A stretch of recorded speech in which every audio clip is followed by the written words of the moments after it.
2024년이 시작되고 벌써 2달이 지났습니다. 지난 금요일이죠. 3월 1일은 지금으로부터 105년 전에 서울 탑곡공원, 지금의 파고다 공원에서 33인이 일제 식민 지배를 반대하고 대한민국의 독립을 선언했던 그 역사를 기념하는 날이었습니다. 조선 총독부의 공식 기록에 따르면 이때 집회에 참석한 수는 약 106만 명이었다고 그럽니다. 그리고 일제로부터 죽임을 당한 사망자의 수만 약 900명에 달하고 구속당한 자의 수는 4만 7천여 명이었다라고 그렇게 공식적으로 기록을 하고 있습니다. 이렇게 수많은 사람들이 목숨을 걸고 일제에 항거했던 까닭은 나라 잃은 서름이었다라고 생각을 합니다. 나라를 잃게 되면 자유와 권리가 사라집니다. 자유와 권리가 사라진 곳에서는 법의 보호를 받을 수도 없고 정치적 참여와 표현의 자유를 누릴 수도 없고 인간이 마땅히 누려야 할 경제적인 기초적인 그런 혜택마저도 제한되게 됩니다. 우리나라는 일제로부터 35년간의 식민 지배를 당하게 되면서 이 모든 자유와 권리를 침탈당한다는 거 하는 것이 얼마나 힘들고 고통스러운 일인지를 실감할 수 있었어요.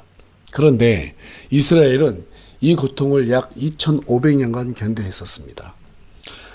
그들이 그 엄청난 기간 동안 그 힘든 형벌을 받을 수밖에 없었던 까닭은 자신들에게 베풀어 주신 하나님의 은혜를 헌시짝 버리듯이 버리고 자신들의 눈에 오른 대로 행했기 때문입니다. 그러나 이스라엘은 1948년 5월 14일 2000년 만에 다시 나라가 재건되는 그러한 기적을 경험하게 되었어요. 그들의 나라가 2000년 만에 다시 재건될 수 있었던 까닭은 그들이 의로워서가 아니라 결코 그들을 버리지 않겠다라고 약속하신 하나님의 맹세 때문이었습니다. 그 맹세를 이루기 위해서 우리 하나님께서 이스라엘을 다시 2세대 가운데 부활을 시켜주셨어요. 그 맹세 계시가 어디 있어요? 이사야서 66장 8절에 있습니다. 우리 다 같이 한 목소리 읽겠습니다. 시작. 누가 그러한 일들을 들었느냐? 누가 그러한 일들을 보았느냐? 땅이 열매를 내기 위해 하루에 만들어지겠느냐? 혹은 한 민족이 순식간에 태어나겠느냐? 시온은 진통하는 즉시 자기 아이들을 낳았도다. 여기에서 시온은 이스라엘의 수도 예루살렘을 의미합니다. 하나님께서는 너희가 망할 테지만 너희의 그 구르터기에 씨앗을 내가 남겨놓겠다. 그리고 다시 나라를 재건해 주겠다라고 하는 약속들을 여러 대언자들의 입술을 통해서 알려주었습니다. 그리고 때가 되어서 2세대 가운데 이 이스라엘이 다시 재건되는 이 기적 같은 일들을 우리는 지금 목도하고 있습니다. 여러분, 나라가 세워지고 망하고 다시 부활하는 것은 다니엘서 4장 17절에 기록된 바와 같이 모든 것을 주관하시는 우리 하나님의 뜻입니다. 맞습니까? 예. 영적으로 볼 때 우리나라가 일제로부터 35년 만에 해방되고 한국전쟁, 즉 6.25 사변을 통해서 남북이 갈라지게 된 것은 모든 것을 미리 하시는 하나님께서 미신을 붙들고 우상 숭배하는 사람들과 분리시켜서 이 나라를 복음의 통로로 사용하시기 위함이었다라고 저는 그렇게 생각이 됩니다. 그로 인해서 우리 한국교회는 복음을 들고 국내외 할 것 없이 왕성한 복음의 사역을 이루어 갔습니다. 그러나 자꾸의 우리 기독교의 실정은 어떠합니까? 작고하신 오카노 목사님은 살아생전에 우리 한국교회에 대해서 이렇게 말씀하셨어요. 이제 우리 한국교회는 스스로 자정할 능력을 잃어버렸다. 우리 주님은 죄에 대하여, 의에 대하여, 심판에 대하여 세상을 꾸짖기 위해 이 땅에 오셨다고 성경은 기록하고 있지만 오늘날 우리 한국교회는 죄에 대하여, 의에 대하여, 심판에 대하여 꾸짖는 말씀을 잃어버렸습니다. 요즘은 교회 가면 지옥에 대한 말을, 지옥이라는 단어 자체를 듣기가 어려울 정도입니다. 과거에 우리 한국교회는 예수 천당 불신족을 외치면서 정말 사람들의 혼을 구하기 위해서 엄청난 힘을 기울여서 정말로 열정을 나타냈지만 지금은 그러한 것마저도 사라져버렸습니다. 교회 지도자들은 자신들의 권력과 탐욕을 채우기 위해서 거짓된 교리들로 사람들을 속이고 있고 세습하고 있고 자신들의 신념을 하나님의 비정인 양 속이고 있습니다. 여러분, 나라가 망하는 것도 일본 때문도 아니고 공산주의 때문도 아닙니다. 도대체 무엇 때문에 성경은 나라가 망한다고 말하고 있습니까? 우리 다 같이 잠언 14장 34절 말씀 한 목소리 읽겠습니다. 시작. 의인은 한 민족을 높이지만 죄는 어느 백성에게나 치욕거리니라. 나라를 망치는 원흉은 하나님을 버리고 자기들 눈에 오른 대로 행하는 죄 때문이라고 성경 우리에게 말해주고 있어요. 여러분, 죄로 인해서 나라가 망하면 어떤 치욕을 당하게 됩니까? 남자들은 죽임을 당하고 여자들은 수치를 당하고 아이들은 노예가 됩니다. 사사시대 때 이스라엘 백성들은 하나님을 버리고 자신들의 눈에 오른 대로 행하다가 이런 끔찍한 일들을 무려 6번이나 당했음에도 불구하고 그들의 그 어리석음을 질칠 줄 몰랐어요. 경주마처럼 죄를 향해 달려가기를 반복하다가 망하게 되었습니다. 오늘 본문에 등장하는 느헤미야는 이 일로 인한 결과가 너무나도 비통하게 여겨져서 나라를 위해서 쉬지 않고 주님께 기도로 매달리는 것을 우리가 느헤미야 기서를 통해서 충분히 알아볼 수 있게 됩니다. 그렇게 했을 때 하나님께서 느헤미야의 기도를 들으시고 예루살렘을 다시 회복시켜 주시는 은혜를 베풀어 주셨어요. 여러분, 오늘날 왜 교회들이, 왜 나라들이 영적으로 타락하고 있어요? 똑똑한 사람들이 없어서 그럴까요? 경제적으로 어려워서 그럴까요? 아니에요.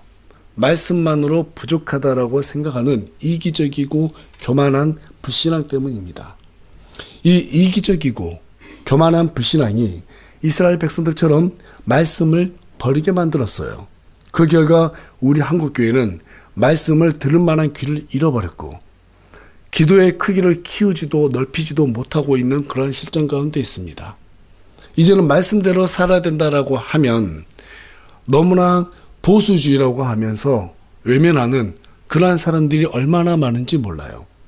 여러분, 우리나라는 지정학적으로 볼 때 기도 없이는 살 수 없는 나라입니다. 남쪽에는 과거의 영광을 되찾기 위해서 허심탄회한 기회를 엿보는 일본이 있고 북쪽에는 핵으로 위협하는 북한이 있습니다. 그 위에는 군사 강국을 꿈꾸는 중국과 러시아가 있어요. 이런 실정에서 우리나라가 그동안 살아남을 수 있었던 이유는 하나님의 보호하심이 있었기 때문입니다. 이 땅을 위해서 기도하는 의인들이 있었기 때문입니다. 그래서 혹자는 이렇게 말했습니다. 무기 믿는 나라는 망해도 기도하는 나라는 망하지 않는다. 강대국을 믿는 나라는 망해도 하나님 믿는 나라는 망하지 않는다. 기도하는 사람이 참으로 애국자다. 저는 이 말에 정말로 크게 공감합니다. 여러분, 우리가 붙들고 기댈 것은 정치 이념도 아닙니다. 강대국을 기대는 것도 아니에요. 결론은 기도입니다. 오늘날 우리 한국교회는 기도하는 데는 관심이 없고 특정 이념과 강대국을 강조하고 있어요. 그것은 하나님께서 원하는 방식이 아닙니다. 여러분, 이스라엘이 언제 강성해졌어요? 하나님의 말씀대로 순종하며 살았을 때 강성했어요. 주변 나라를 기댈 때는 항상 망했습니다. 그 영적인 원리가 모든 나라에 그대로 적용이 된다는 사실을 우리가 믿고 늘 기도로 나가야 되지 않겠습니까? 예. 하나님께서 그것이 바로 우리에게 요구하는 방식이라는 것을 느헤미야서를 통해서 우리에게 알려주고 있다라고 저는 그렇게 판단을 하고 있어요. 그래서 오늘은 기도로 붙드는 성도의 나라 사랑이라는 주제를 가지고 여러분과 함께 말씀을 나누기를 원합니다. 오늘 말씀 나눌 때 성도가 나라를 사랑하는 것이 기도라는 사실에 우리가 정확하게 인식을 하고 우리 한국교회 영적 부흥을 놓고 기도의 크기를 키우고 넓혀나가기로 작정하는 그런 귀한 시간이 됐으면 좋겠습니다. 성도라는 것은 성도라는 것이 그러니까 너무 예의 없이 들리는데 성도의 개념에 대해서 말하고 싶어서 제가 이렇게 말씀드렸는데요. 성도란 세상과 거룩하게 구별된 자라는 의미죠. 세상과 구별되었다라는 것은 세상에 속해 있으면서도 하나님의 말씀에 따라 움직이는 사람을 의미합니다. 하나님께서 어떤 일이 성취하실 때는 그런 사람들을 선택하시고 손을 내미시고 사용하시게 됩니다. 주전 536년에 수르바벨과 예수아가 5만 명의 유대인들을 이끌고 가서 예루살렘의 성전을 건축하게 되죠. 그로부터 80년 뒤인 주전 457 7년에 에스라의 주도 아래 제2차 기환이 이루어지면서 이때 이스라엘의 영적 부흥이 일어나게 됩니다.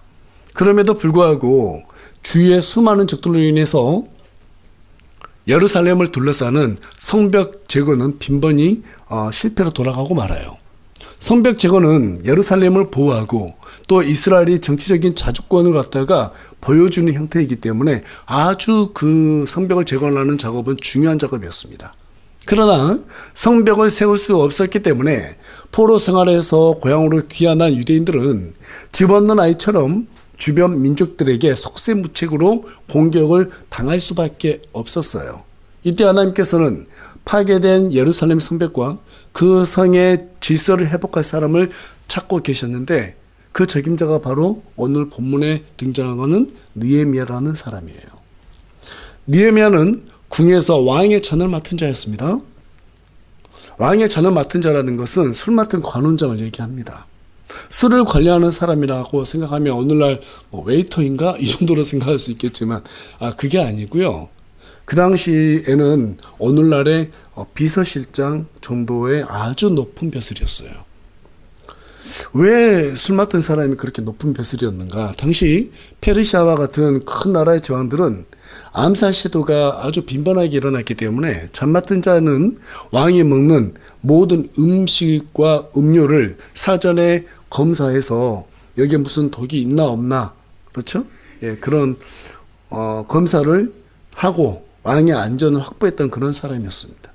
그러다 보니까 왕이 그런 사람을 임명했을 때는 가장 신뢰한 사람을 임명할 수밖에 없었겠죠.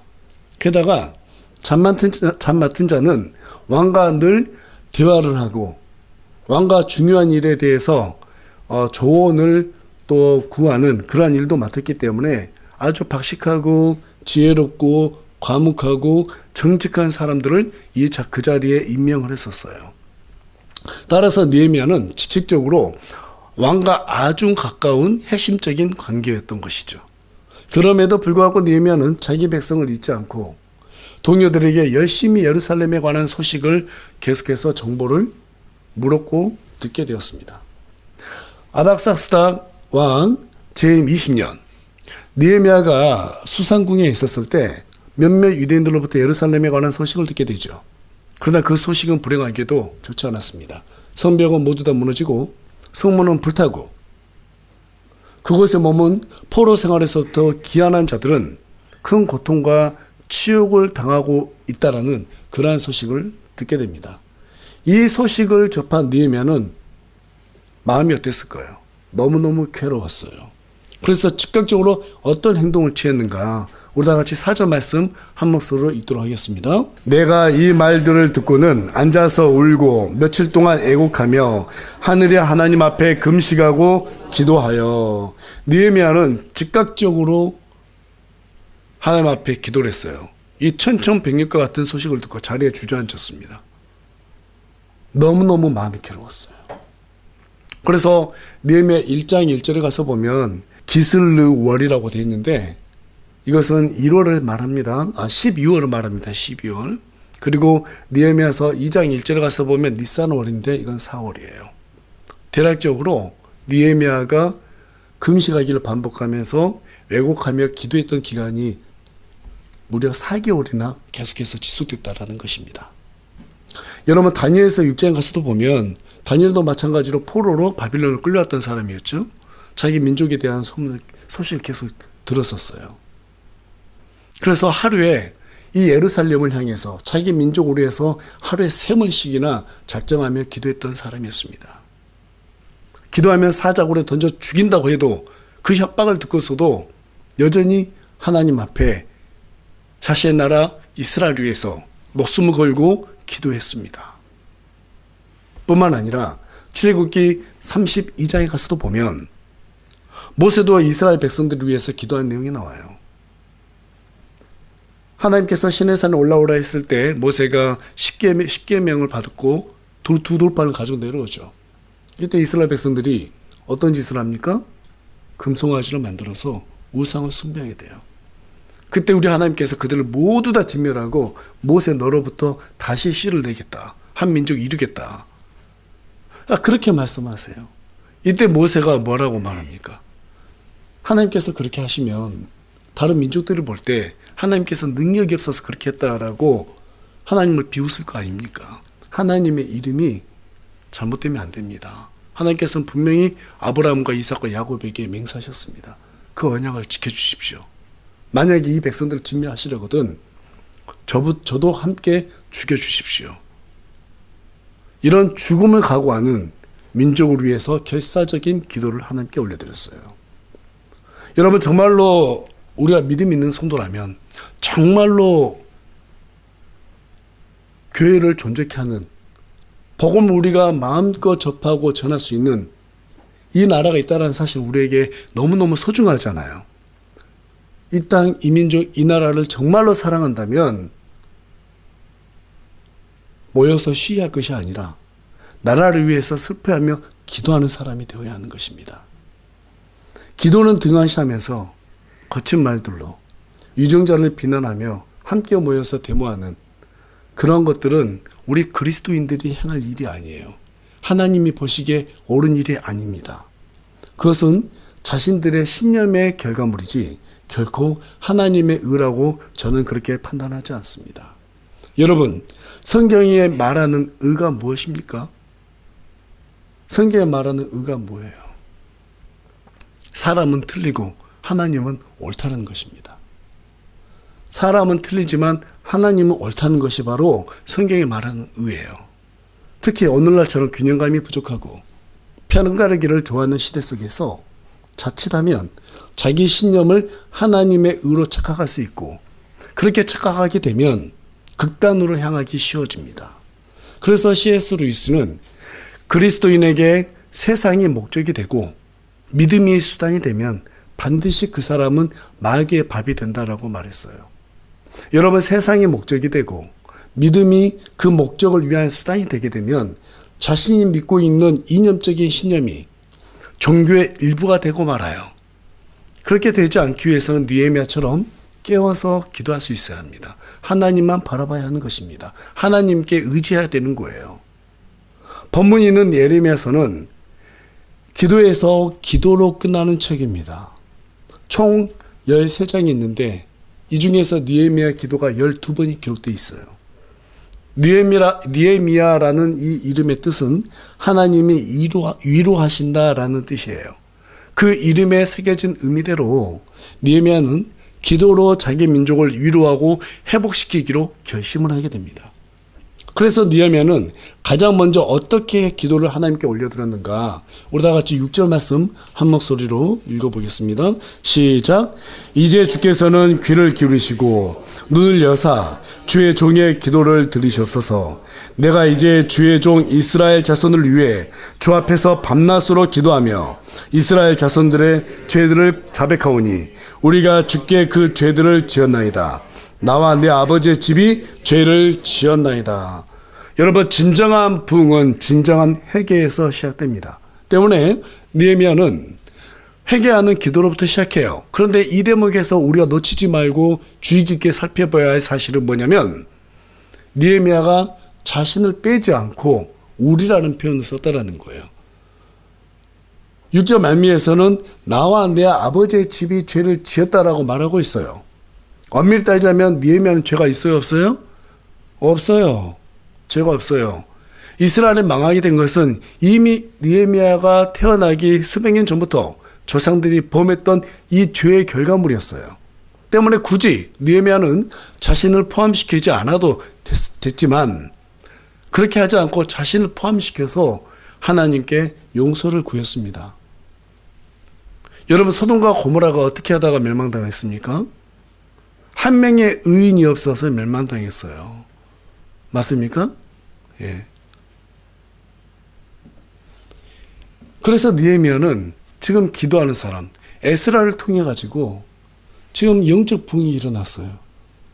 이렇게 기도하는 사람들이 있기 때문에 하나님 앞에서 자신들과 그들을 포함시켜 가지고 하나님 긍휼을 베풀어 달라고 그렇게 기도한 것입니다. 자금에 우리 한국교회는 먹고 살만하니까 영적으로 너무 피폐해지고 무너졌습니다. 세상의 조롱거리가 되고 있어요. 이런 상황에서 나는 아닌 척, 나는 깨끗한 척 비난하는 것은 하나님이 보시기에 옳은 태도가 아니에요. 우리 한국교회를 살리기 위해서는 우리 자신도 포함시켜야 되는 거예요. 우리 자신도 포함시켜야 되는 거예요. 우리는 죄가 없습니까? 다 있어요. 얼마나 우리가 하나님의 교회를 위해서 기도하고 하나님의 교회를 위해서 헌신했어요. 그렇게 하지 않은 것도 다 우리의 죄입니다. 세상의 모든 교회는 우리 그리스도의 몸이고 모든 교회는 그리스도의 피로 연결되어 있습니다. 때문에 잘 될 때나 못 될 때나 같은 운명처라는 사실을 기억하고 우리 자신도 포함시켜서 하나님께 회개하고 용서를 구해야 하는 것입니다. 그러나 이때 조심해야 될 것이 뭐가 있어요? 느헤미야 1장 11절에 가서 보면 주여 간청하건대 이제 주의 종의 기도와 주의 이름을 두려워하기 원하는 주의 종들의 기도에 귀를 기울이시고 나만 경건하고 나만 민족의 부흥을 위해서 기도하고 있다라고 착각해서 안 된다는 사실이죠. 엘리야 때에도 나라가 우상 숭배로 인해서 영적으로 완전히 무너졌습니다. 하지만 하나님께서는 바알에게 무릎을 꿇지 않는 7,000명을 예배에 두셨다고 성경은 기록하고 있어요. 그와 같이 우리의 눈에는 의로운 사람들이 안 보일지 모르겠지만 하나님께서는 우리 사회 곳곳에 그런 의로운 사람들을 심겨두시고 지금 이 시간에도 그들의 겸손한 기도를 듣고 계신다고 저는 그렇게 믿습니다. 그래서 지금 이 시간까지 우리나라가 보호되고 있다라고 저는 그렇게 믿고 있어요. 저는 사실 우리나라 애국가가 참 마음에 들어요. 애국가 첫 소절은 뭐예요? 동해물과 백두산이 마르고 닿도록 하나님이 보호하사 우리나라 만세. 보호가 아니라 보우더라고요.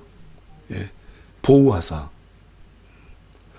그래서 제가 사전에 찾아봤어요. 보호가 무엇인가 봤더니 보호하고 도와주신다라는 의미라고 합니다. 하나님께서 동해물과 백두산이 마르도록 누군가의 기도를 통해서 우리나라를 보호해주고 있다라고 저는 그렇게 생각하니까 참 마음이 좋더라고요. 그렇게 되려면 늘 잘못된 부분을 넣고 우리가 회개하며 하나님 앞에 다시 한번 우리 한국교회를 살려달라고 기도해야 되지 않겠습니까? 여러분 기도할 때 우리나라 교회를 빼놓지 말고 기도하시기 바랍니다. 나부터 잘못했습니다, 주님. 이 나라가 이 교회가 무너진 게 나부터 잘못됐습니다. 우리의 죄부터 회개하고 방관했던 우리의 잘못을 하나님께 고하고 우리 한국교회를 위해서 기도하는 저와 여러분이 되기를 소망합니다. 그렇다면 느헤미야는 무엇을 두고 어떻게 회개했는가? 우리 7절 말씀 다 같이 읽겠습니다. 시작. 우리가 주를 매우 악하게 대하였으며 주께서 주의 종 모세에게 명령하신 명령들과 법규들과 판단의 규범들을 지키지 아니하였나이다. 인간관계에서 가장 상처가 되는 일이 어떤 거냐면 사랑하는 사람으로부터 배신당하고 이용당할 때죠. 그런데 이스라엘 백성들은 이집트 노예 생활로부터 구원해 주신 또 가나안이라고 하는 적과 꿀이 흐르는 그 땅으로 인도해 주셨음에도 불구하고 그 모든 은혜를 전부 다 잊어버리고 헌신짝처럼 전부 다 내다버리고 오히려 하나님을 이용하고 기만하고 배신하는 이러한 일들을 반복했습니다. 오늘 우리 한국교회도 마찬가지예요. 기복주의라고 하는 자유주의 신학의 교회로 물밀듯이 들어오면서 주의 명령은 내다버리고 자신을 위해 하나님을 이용하고 배신하기를 당연하게 생각하고 있습니다. 여러분께 여러 차례 말씀드렸다시피 이것은 종교적 기독교가 아니에요. 지금 느헤미야는 이 못되고 파렴치한 종교와 맞서서 기도를 올려드리고 있어요. 그로 인해서 파생된 이 자신의 조상들의 죄 때문에 하나님 앞에 4개월 동안이나 무릎 꿇고 금식하기를 반복하며 왜곡하고 기도했다는 사실을 잊지 마시기 바랍니다. 여러분, 우리 안에 기복주의, 하나님이 이용하고자 하는 이 못된 종교심을 완전히 제거하지 않으면 우리도 똑같이 이 한국 땅에 있는 교회들을 어둠의 수로 밀어넣는 그 일에 일조하게 되는 것입니다. 그것부터 완전히 제거해야 돼요. 이 죄를 용서받기 위해 느헤미야는 주께서 모세에게 주셨던 이 약속을 담보로 붙잡고 기도하는 것을 보게 됩니다. 우리 다 같이 8절부터 10절 말씀인데요. 우리 다 같이 한 목소리로 크게 읽겠습니다. 시작. 간청하건대 주께서 주의 종 모세에게 명령하신 말씀을 기억하시옵소서. 이르시기를 만일 너희가 범법하면 내가 너희를 민족들 가운데로 널리 흩으리라. 그러나 만일 너희가 내게로 돌아서서 내 명령들을 지키고 그것들을 행하면 너희 중에서 하늘 맨 끝 지역까지 쫓겨난 자들이 있을지라도 내가 그곳으로부터 그들을 모아 내가 내 이름을 거기에 두려고 택한 곳으로 데려오리라 하셨나이다. 실로 이들은 주께서 주의 큰 권능과 강한 손으로 구속하신 주의 종들이요 주의 백성이니이다. 하나님께서 때가 되어서 에스라라고 하는 사람을 크게 사용하십니다. 에스라가 2차 귀환을 이스라엘 백성들을 갖다가 페르시아로부터 데리고 귀환하게 됐을 때 그곳에서 영적인 붕이 일어나요. 그 붕이 일어나자 백성들이 회개합니다. 그동안 자신들이 지었던 죄에서 회개해요. 그곳에서 느헤미야가 바로 하나님께 모세가 드렸던 그 기도를 붙잡고 용서의 명분을 찾게 되는 것이에요. 우리가 회개할 때 우리 한국교회가 다시 일어설 수 있는 그 명분을 찾을 수 있게 되는 것입니다. 그런데 너무 어두워요. 너무 어두워요. 저는 개인적으로 어렸을 때부터 교회에 참 많은 빚을 졌습니다. 교회라는 공동체가 아니었으면 이 자리에 제가 절대로 서 있을 수 없다라고 생각을 해요. 그래서 정말로 교회를 사랑하는 마음을 갖고 지금까지 신앙생활을 해왔습니다. 내가 비록 물질이 없어도 교회를 위해서는 썼고 시간은 없어도 교회를 위해서는 그 시간을 썼습니다. 진심으로 그렇게 살아왔어요. 정말 그래서 우리 한국 기독교가 잘 되기를 바라는 마음을 갖고 있습니다. 그런데 어느 순간부터 보니까 사람들이 하나님을 사랑하는 마음이 없어요. 교회가 너무 차가워졌어요. 우리가 생각하는 사랑이 아니에요. 인본주의적 사랑이 그런 게 아니고 정말로 하나님의 사랑으로 우리 지체들을 사랑해야 그게 사랑이 되는 것이고요. 사람들에게 복음을 전하는 게 교회의 숙명이고 그것이 바로 그리스도의 사랑을 전하는 것인데 다들 자기가 잘 되길 바라요. 기도 제목 내놓으라고 그러면 전부 다 기복주의에서 벗어나지 않습니다. 하나님을 증거하라고 그러면 하나님의 말씀이 이루어지고 있다는 사실을 증거하지 않고 신비주의를 들먹이면서 하나님이 살아계신다는 것을 증명하려고 합니다. 우리나라 한국교회는 어느 순간부터는 돌아오지 못할 강을 이미 걷는 것 같은 그런 불안한 마음이 자주 들어요. 이제는 정말 바른 교회 안에서 바른 하나님을 바라보는 그러한 사람들이 우리 한국교회로 다시 많이 이렇게 들어왔으면 참 좋겠다라는 생각을 가져요. 우리 한국교회 개혁을 위해서 노력하셨던 김동호 목사님이 계시는데요. 그 목사님이 은퇴하시고 그런 말씀 하시더라고요. 한국교회를 개혁을 위해서 평생을 힘써왔는데 안 되더라. 안 되더라는 거예요. 개혁은 아무나 하는 게 아니죠. 물론 그분의 노고가 잘못됐다는 게 아닙니다. 저는 정말로 그분의 노고를 정말 존경합니다. 한때는 저도 정말 교회를 세우고 그런 개혁을 위해서 힘써야겠다는 생각을 했습니다. 그러나 개혁은 하나님께서 하시는 것이지 내가 한다 해서 하는 것도 아니고 그걸 구한다 해서 되는 게 아니에요. 오직 뭐가 하죠? 하나님의 말씀이 할 수 있다고 생각합니다. 그래서 저는 우리 한국교회가 살아가려면 말씀의 터도 위에서 기도의 씨를 계속해서 뿌리는 수밖에 없다라고 생각을 해요. 그 일을 하시는 것은 하나님이 하시지 우리가 할 수 있는 게 아닙니다. 김동호 목사님 같은 그렇게 개혁을 주장했던 분들의 노고가 절대 사라지진 않을 거예요.